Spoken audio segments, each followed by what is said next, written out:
अस्सलाम वालेकुम नाजरीन, मेरा ये चैनल किड्स स्टोरी वर्ल्ड।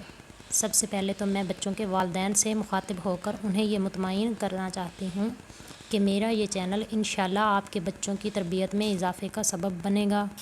मेरे इस चैनल पे आने वाली हर वीडियो से आपके बच्चे हमेशा एक इस्लामी, अखलाकी और अदबी स्टोरीज से बहुत कुछ सीख सकते हैं। लिहाजा आप किड्स स्टोरी वर्ल्ड से चैनल को सब्सक्राइब, लाइक, बेल आइकन को लाजमी प्रेस करें और दोस्तों के साथ ज़रूर शेयर करें ताकि आपके बच्चों के साथ साथ दूसरे किसी बच्चों की भी मदद हो और तरबियत में इजाफ़ा हो।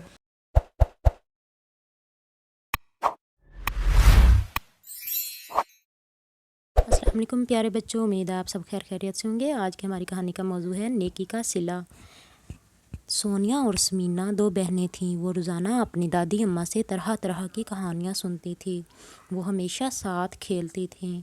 एक दिन सोनिया और समीना ने एक बूढ़े शख्स को सर्दी में कपकपाता हुआ देखा कि सोनिया और समीना ने उसे एक कंबल और आग जलाने के लिए लकड़ी ला दी और उस बूढ़े शख्स ने आग जलाकर बैठा रहा। दूसरे दिन दोनों बहनें सोनिया और समीना खेलते खेलते शाम हो जाती हैं और वो घर का रास्ता भूल जाती हैं और तेज़ बारिश होने लग जाती है।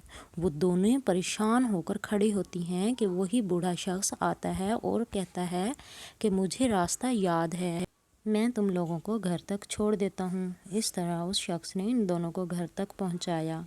जिस तरह इन दोनों बहनों ने इस शख्स से नेकी का काम किया, इसी तरह प्यारे बच्चों इस बूढ़े शख्स को नेकी का सिला देने का मौका मिला। नेकी का सिला कभी ज़ाया नहीं जाता। हमेशा नेकी का काम किया करें। ओके, अल्लाह हाफिज़।